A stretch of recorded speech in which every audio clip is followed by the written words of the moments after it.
welcome back to At Betches. I'm Jordana. And I'm Sami. And Aileen is in Cannes. Yup, she is in Fra, and we are Yes. here. We are back. I am back from vacay, and I'm excited to chat. Yes, give me all the vacay updates. You went all over the place. I need the peak and the pit. My peak and pit are sort of related. As we discussed, I did do the cliff jump. Yes, I didn't think you would do it. I was very Really? impressed. No, I didn't think you would do it. Why? Because I feel like you would be like, why would I like risk my life to do this thing? I think that you overestimate the risk of it. It seems when you're up there, it seems quite risky. It feels like you could hit the side of a cliff. It does feel like that, but it's actually, if you jump to the right area, you won't. I know, but like that's what I'm saying. There's like some room for human error. I don't know. I was terrified. Like anyone's hurt themselves. That's the part where I was like, when we were there in like 2017, there were like 12-year-olds jumping off. Yeah. So yeah. People were doing like backflips off of it. I think it looks way higher and way more precarious than it does. But let me just say, so also it's kind of, no one shows that you have to like hoist yourself up there by rope. That part I thought was like more dangerous. So that was your peak. It was that whole, not the jump necessarily, but like the whole vibe of that bar that's just like on the side of the city. Dubrovnik is just really beautiful, and really unique. And I just loved it. Like we walked around the city. It's very romantic city. Very romantic city, but also like I feel like it's not like Paris romantic, you know? Right. I don't know. It is beautiful. It just feels like it's compared to the other places in Croatia that are a little bit more party. It's more like, it's like the Santorini of Croatia. Is it? In terms of like much more like relaxed, I think, romantic vibes than party. Like Hvar is like the party place in Croatia. Right. I didn't go to any other places in Croatia, so I only know that. It felt more just like it felt like the old city in Jerusalem, honestly. Like, but it's the whole thing. Are you a Game of Thrones watcher? Well, that was like also the big, when I was there, they were like, had just filmed like crazy scenes from Game of Thrones there, and you could like go to the steps where they do the walk of shame. We did that. And that was cool. Yeah. Yeah. I have videos where I was like doing shame. Like I know the stuff. So I, enjoyed that. But no, I actually feel like jumping off of things is not that bad to me. Like I jumped off a bridge at Cornell. Do you remember that? Like the freshman year thing that everyone was like into the gorge. Yeah. That was probably stupid. Jumped off that. Okay. And then you made it and then I saw you made it your profile picture, which was so funny because my jumping off the cliff experience is my cover photo on Facebook. That's so funny. We're Facebook twins. That is hilarious. I didn't even realize that. I honestly, you know how I had gotten kicked off Facebook and I then got back on? Of course. What happened was I didn't have a profile picture this whole time. And I happened to go on Facebook to try to like look at something 2 days ago, and I realized I didn't have a picture. So that was just like one of the first pictures that was available in my camera roll. I didn't feel like scrolling. Okay. So of course you noticed that's my profile picture. Of course, I'm on Facebook all the time. Of course I noticed. Really I liked it. Oh, thank you. I haven't checked. Well, let me tell you my pit. So the day after we were in Dubrovnik, we went to Montenegro the next day. And you can just drive there. It's basically, it's depending on where you go, but it's only like an hour or ish. Did you rent a car? No, we got a taxi to drive us. But so the next day we get to the hotel and I see like my legs are like all bruised. And I'm like, what happened? Like, the front of my legs have these like very light bruises. I'm like, what's happening? Like, was this because like I walked like too much? Like, gosh, too many steps? Like, I don't know.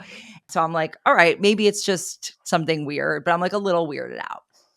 The next day I notice that like we're about to go on a boat and I'm looking at myself in the mirror and I realize like I have all these bruises on my chest too.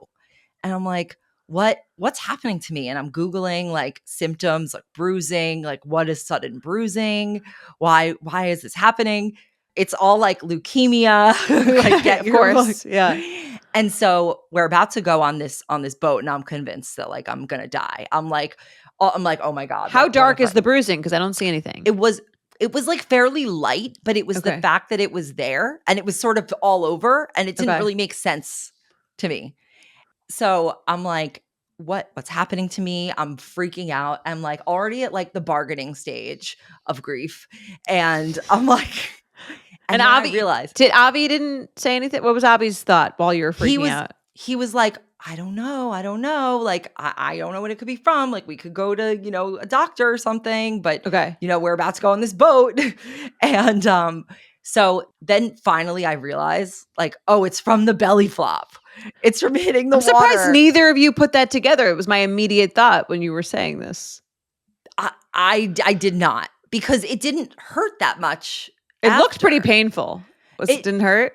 It just kind of it hurt my stomach. Like I got like kind of like the wind knocked out of me more, but it didn't hurt my chest or my legs. So I was like, what the fuck? But once I realized, I was like, wait, it's from that. And then I had one of my other peaks, which is a dual peak mountain, which was that like bar in the middle of the ocean in Montenegro, which was just really one of the coolest places. And the wine bottles are stored underwater.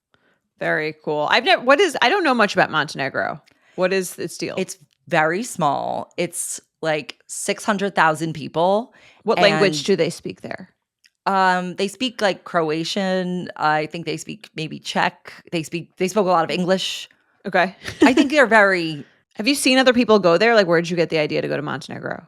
I honestly had like thought about it like before, because it's supposed to just be very chill and pretty. It's really beautiful. Like it kind of looks like the place where we stayed on the bay, which is, pretty much like all the touristy places are on it.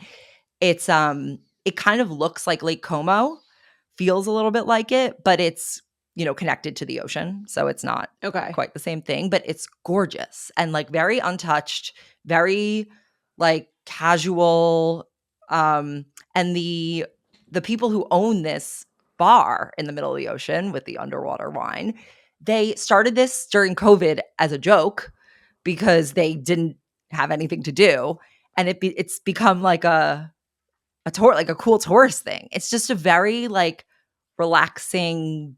Great sell. I hate Montenegro. Great, I would try. Yeah, I would try it out. Very low key. Okay. Love it. Did you encounter any vermin on your trip? Not that are sticking in my head, so I don't think so. Oh, there was that's not a vermin. There was a jellyfish. Jellyfish vermin. I put in the vermin category. I put vermin is like any kind of menace. Anything you don't like? Yeah. Any kind of like creature. Like a definition. Yeah. Yeah. Well, no, I don't think I encountered. Did you get bit? Vermin. No. I feel like I would have heard about that. Okay. Yeah, I think I would have talked about that probably. It was very fun. Okay, so you're on this trip. I feel like a great opportunity to read. It's summer travel season. It's beach read season. I need books. Give us some recommendations. Let's hear it. I want two. Okay, no, I'm gonna give you. Give you three. Don't overwhelm the readers and I with too many choices. Well, I'm gonna give different things that different people would like. Okay, all right. Okay. What would I like? I like a romantic element in. Okay, I am just started this, so I can't vouch for the end. But there's a good summer rom-com that Katie Storino just wrote called Sunny Side Up. Okay, and I like it so far. It's a rom-com. I think it's shaping up to be a rom-com. Okay. Yeah. It's like summer. She is just fresh off of a divorce, and she is going to meet, a new guy. Okay. But I'm like, but it's not, there's no like murder. Not that I don't think there's any murder. I like a romance murder combo, but I'll keep that one in mind. Okay. If you want murder, there's a book romance. Okay. I do, but it's not out yet. It's called Everyone Is Lying to You, and it's coming out later in the summer by Joe Piazza. That's murder and romance, trad wives. Okay. And murder. More murder-ish. You might like this one. It's true crime. It's called All the Other Mothers Hate Me by Sarah Harmon. Okay. I like. I think you'd enjoy that book, actually. And what's that about? All the Other Mothers Hate Me. You got to sell these to us, Sammy. Sell these. Okay. All the Other Mothers Hate Me was about, I have to like think back because I read it like 6 books ago. So like 45 minutes ago. There's like a mother and she's in a town and she's like the weird mom, you know, and a kid goes missing and they have to figure, it's a mystery. Okay. Basically. All right. Yeah. I can check that out. Yeah. All the other, and that's out now. That's out now. Yeah. Okay. What is not worth anyone's time? Did you read anything horrible? I don't continue reading if something's not worth. Have you stopped reading anything that you've hated? No. Okay. I'm actually pretty good at like reading a summary and knowing, am I going to like this or not? Like, for example, like I don't really enjoy Emily Henry books. What does she do? She does the books that all are like book lover and summer happy. Like they're all like Happy Place or something. Yeah. Oh yeah, those are like not great. Those are not my books, but they do well. Yeah. I really like a dysfunctional family book. And if you're looking for a dysfunctional family book, I have 2 recommendations. These are a little more like slightly more highbrow. One's called Same as It Ever Was by Claire Lombardo. And this was a very well-written book, but it's not as like, you know, you don't fly through it in the same way. Mm-hmm. Also, similarly on that realm, this is like a dark academia book, To Have and Have More. The author's name is Sanibel. It's like a private school girl who's trying to fit in, but she's different. That's your favorite. Very Gossip Girl. I love that. Ish. Yeah, I actually read a few private school of those types of books. I didn't even necessarily mean to, but they all sort of, you know, ended up that way. The Rules of Fortune by Danielle Prescott is a good one like that. Okay. All right, great. I feel like you guys could sort through that. I feel like I've read a lot of bad books last year, so I'm hoping to get like better. What? Name them. Why do you continue reading if you don't like it? I hope it gets better. I think I read First Lie Wins, which was not good. It was like, again, I was like too deep in it. I just needed to find out what happened, but I like didn't care. Do you know what I mean? Mm-hmm. Or I didn't have another one on vacation. Yeah. There's a Lucy Foley book I want to read. I don't remember the name, but it's like her most recent. The Guest List? What else did you not like?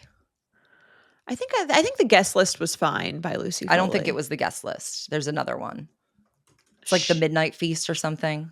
Oh, I don't know.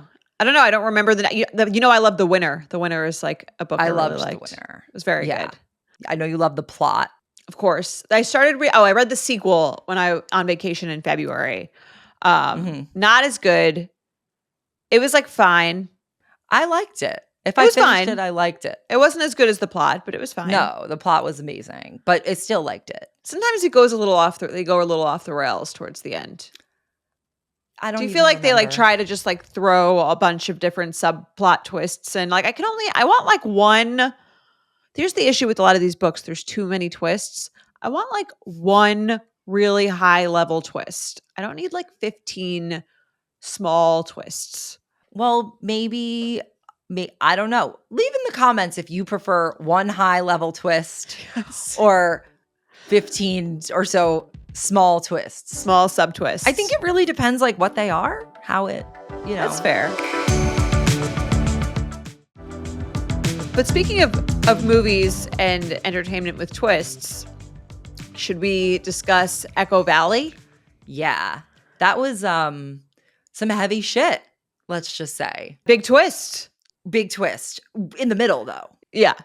Yeah. Okay. Not at the end. Twists don't need to be at the end. I think of them as being I guess you're right. I was hesitant to watch Echo Valley because the reviews were like pretty bad. Rotten Tomatoes score was like 52 critic, 47 audience, which I think is like very low for what I considered. Like it had its issues, but I think it was actually like quite a good movie. And I haven't heard anyone talk about it anywhere.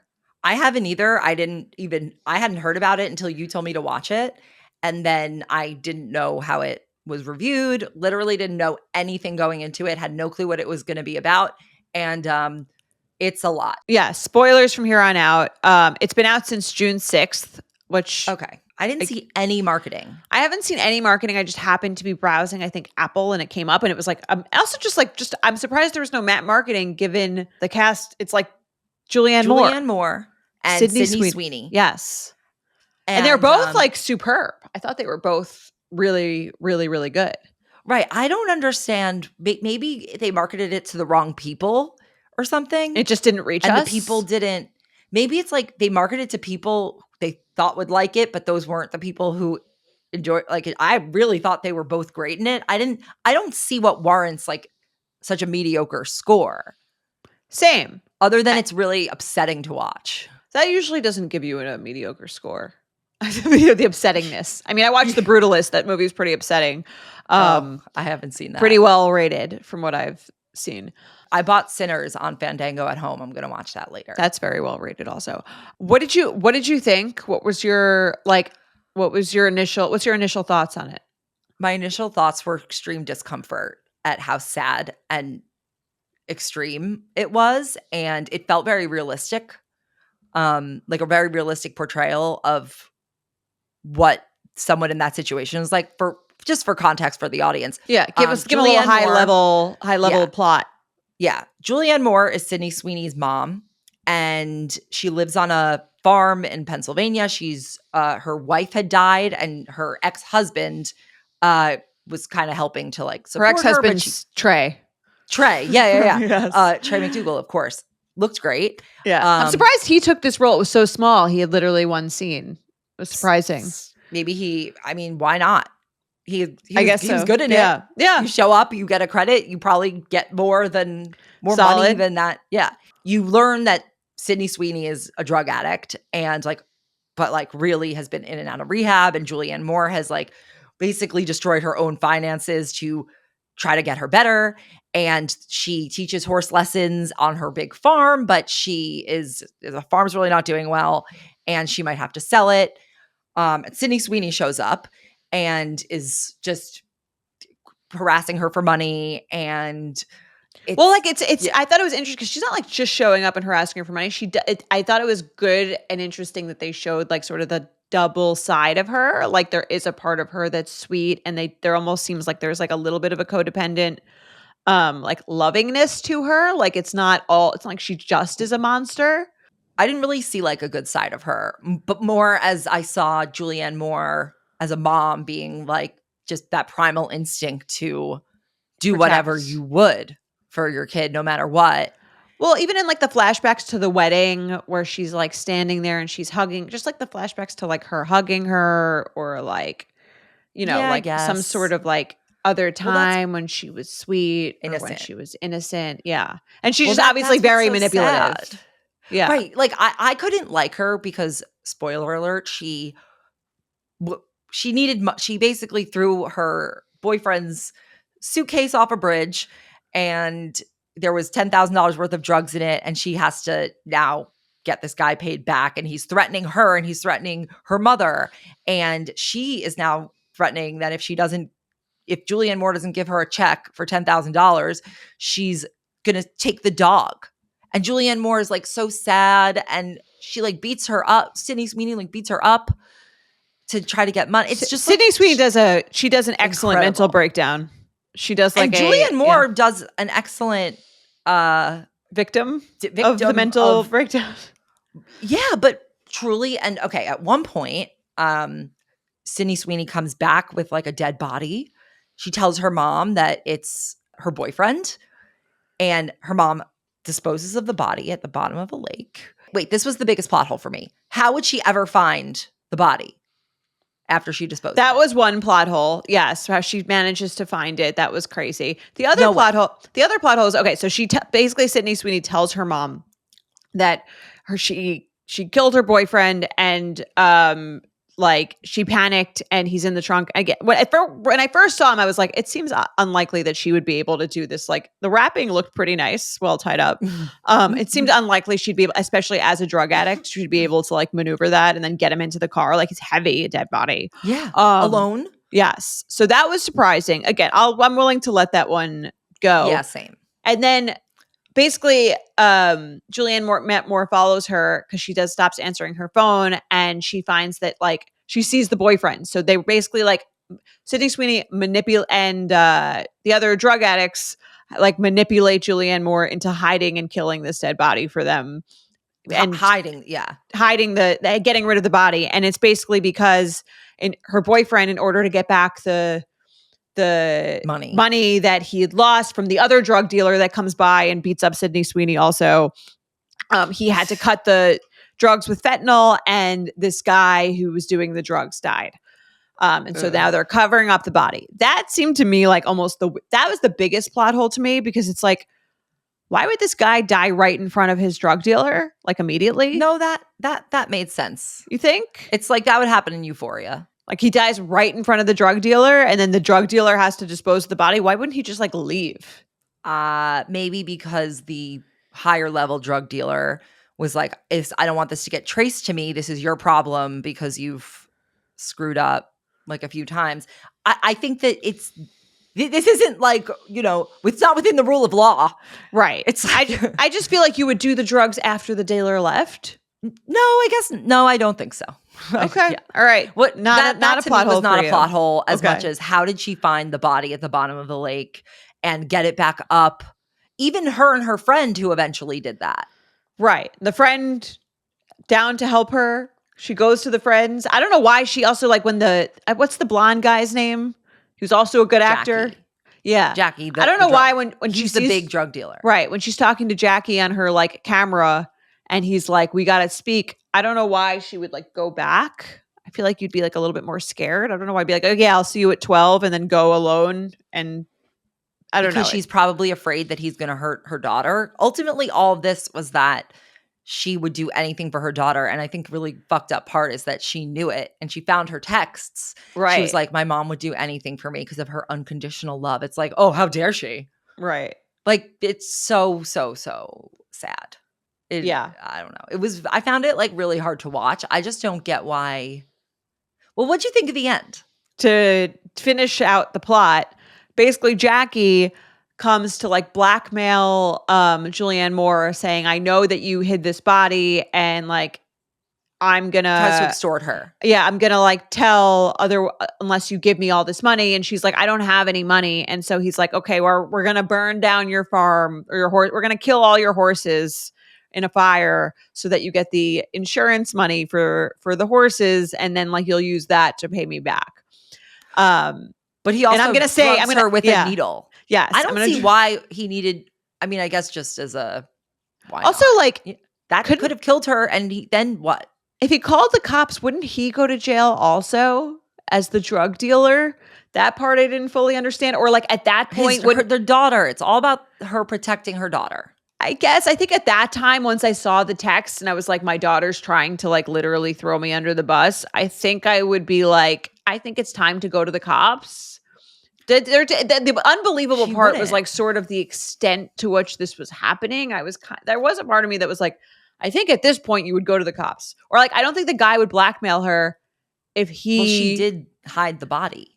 Yeah, but he's the one who's like the drug dealer and involved in like killing the guy. I kind of get why she wouldn't at this because she had already hidden a dead body. She was already an accomplice. Right. So they like lead you to believe that she's killed all the horses and burned down the farm. And then basically like the big twist is that she's framed Jackie for doing this by like pretending he's her stage, her hand, I don't know what you call it. Her helper.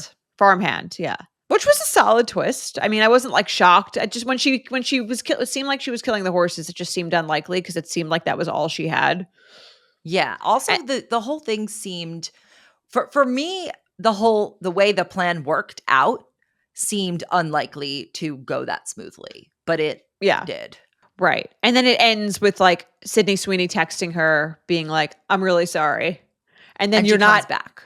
Well, yeah. And then she comes back. You're kind of like, they leave on a cliffhanger of like, you're not really sure what Julianne, is she gonna continue supporting her after all of this? Did you get a sense of like, is she going to do that? You think she is? What the sense I got was this is a never-ending loop that will continue, and she'll just keep doing this. Like I don't see what real reason there was to believe that she would have not done this again or that she was going to get clean. Well, yeah, I didn't think she was going to get clean. That's why I was like, maybe Julianne Moore has had enough. This would be, I think, enough for most people. Do you think there's anyone who would continue like contact after this? This is kind of extensive. After they framed you, they like try to bring you down with them. That's crazy. I think she already like, yeah, I think that's kind of the point. I don't know. Why was it called Echo Valley? That's like where they lived, I guess. I don't know. Not a great title. Maybe Echo Valley, Pennsylvania. Maybe. Is that a place? Perhaps.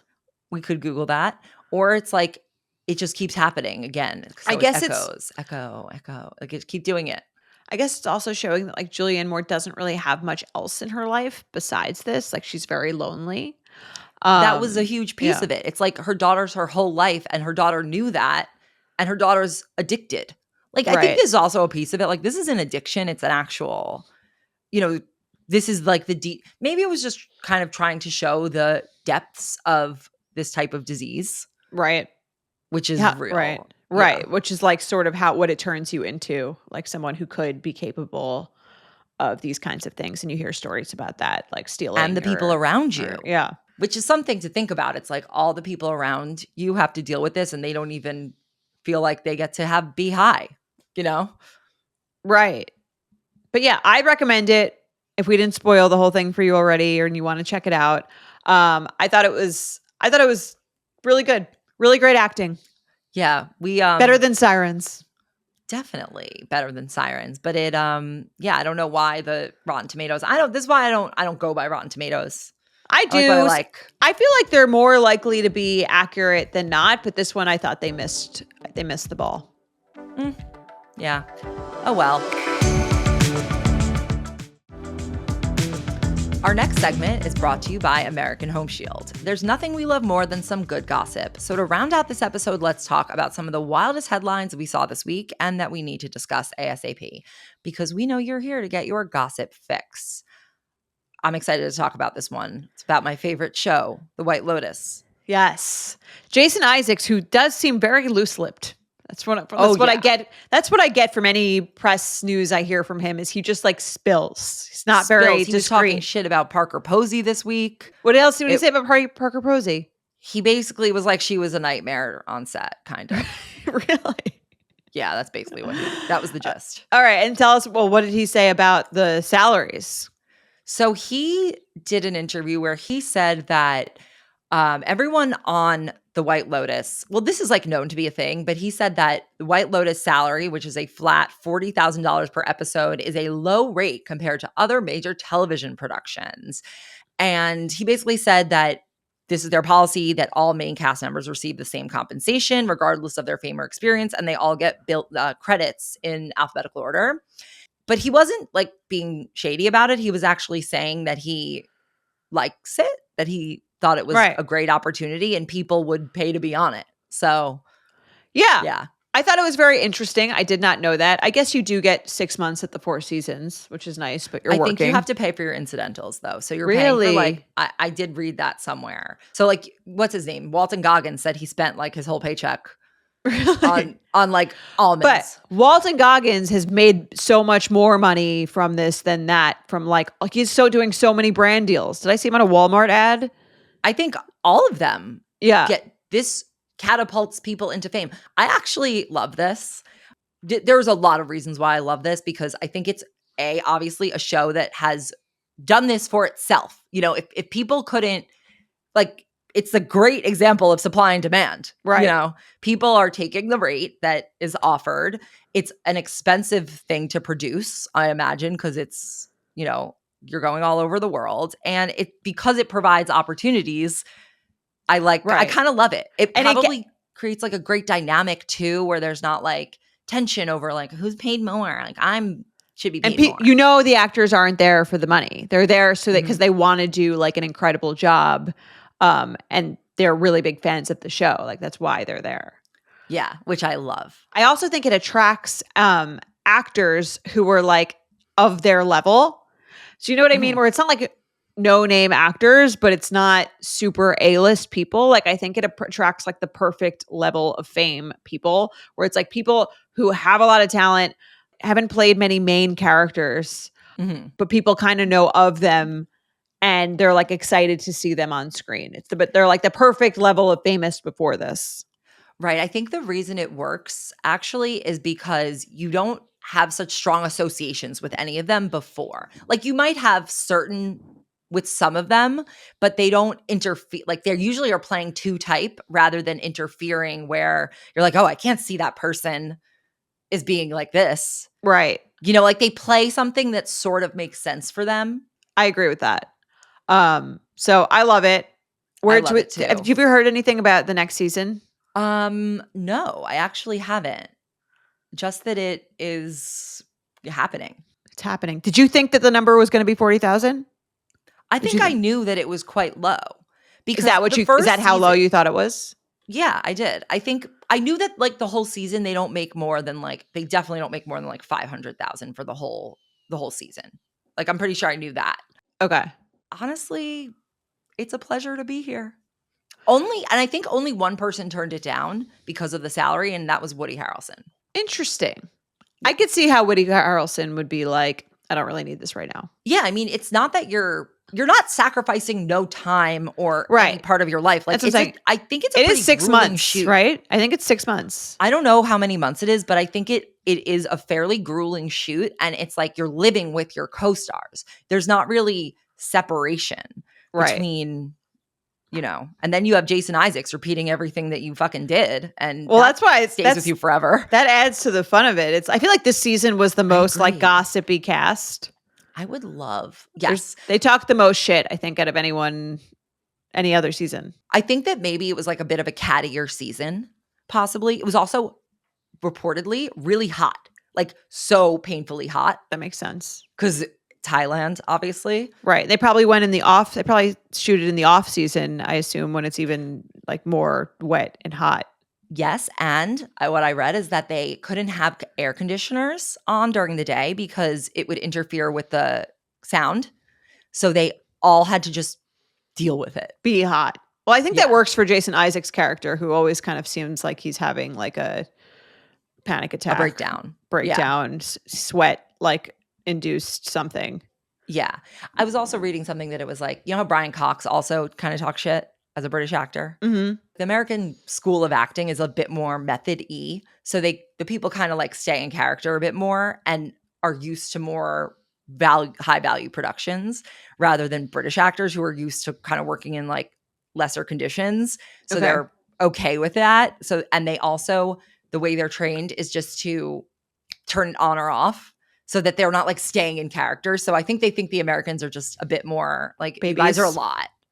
Right. You're a lot. Very dramatic. Yeah.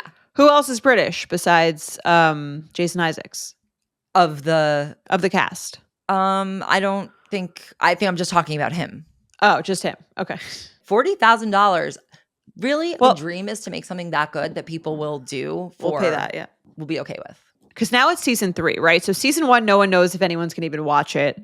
Season 2, it's like there's a lot. Again, it could be a one season wonder. And then by season 3, I think there is this sense of like you're buying into this sort of like cult internet. Right. You know, like you do. I almost think it makes more sense to take that salary on season 3 than season 2, because by season 3, you're like, you know, everyone's going to be eagerly awaiting this. You know, it has like a cult intense following. You know, you're going to be like memed somewhere. Well, it's the other thing is that the reason it started so low budget was because of COVID. Like this whole thing was just written because of COVID. They needed somewhere that they could film it in one spot and do it on a fairly low budget because the Four Seasons in Hawaii ain't cheap. And it's, you know, so I think it started like that and they kept it. It's more like they haven't scaled it because they don't need to. I also think a reason this season might have been a bit more catty was because there was the stuff with Mike White and the composer, and they were apparently— What's that? The guy who did the song. Oh, I hate the song. I mean, I'm not the only one, obviously. Well, he wanted the woo-woos to stay in. Who did? And the composer? The composer. Oh. Yeah. So he and Mike White were apparently like Yeah, I'd be annoyed if I were him too, because he was like, don't blame me for everyone hating this theme song. You can listen to the version that he made. There is a version he made that has the whole thing.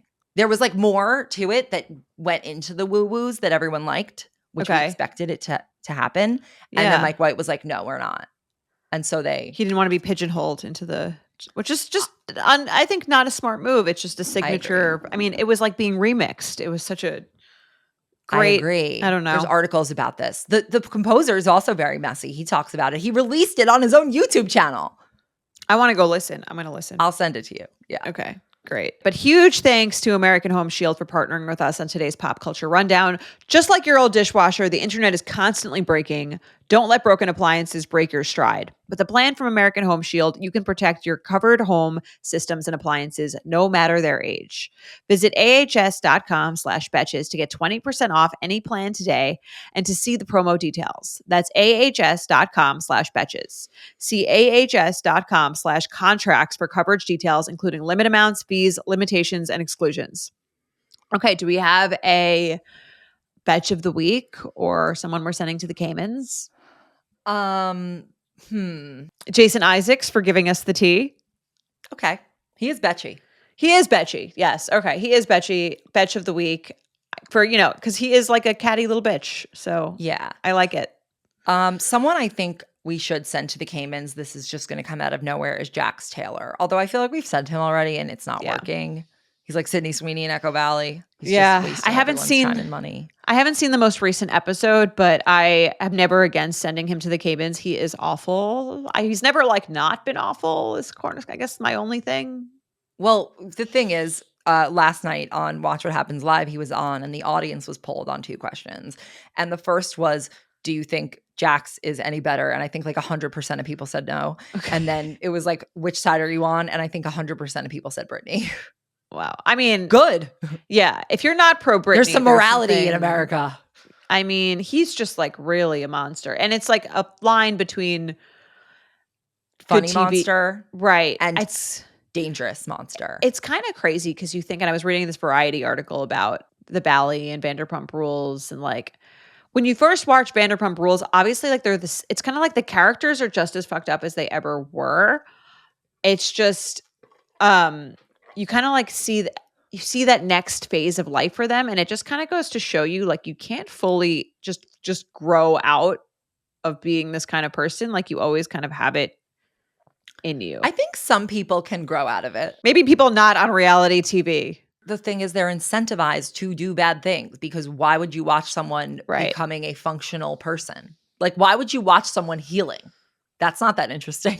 I guess. Unless they're one of the one of many housewives. Right. But then even then people are like, she's boring. I don't want to watch her paint her house like a normal person. Like, unless you're somebody really had a rock bottom and then you're like, I'll watch them get better, but I'll only have so much tolerance for it. And then you still have producers who are like, do something bad. But I guess it's just darker because they're older. Like the same antics. Because they have children. Yeah. Not because I don't think it's the age.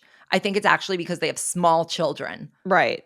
Who are watching this. Yes. And like their parents are speaking to each other like this publicly and everyone can see it. And they also don't care about them clearly enough to like not do those things. There's severe mental illness of various forms happening and it's not really okay. And I think like they allegedly made Jax go to rehab, but he was like able to watch his Nest camera the whole time. And text, what kind of rehab is this? Very bad, I would say very bad advertisement for whatever rehab he went to. I have a feeling it was like some sort of timeout more than it was like a serious treatment center. Right. Was the rehab like a green room? It doesn't really feel I was like thinking like just an outpatient green room. Right. But if he is truly like a sociopath, I don't know if that would even work on him.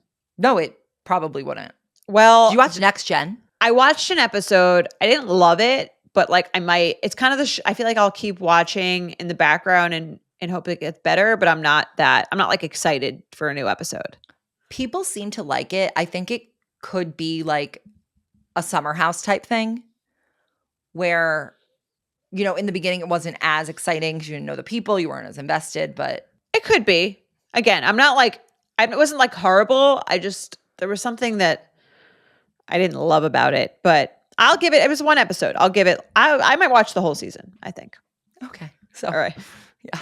Well, we did it. We'll be back next week. Make sure you rate, review, and subscribe. Leave us a comment on Spotify. And that's it. We'll be back next week on the Betches podcast.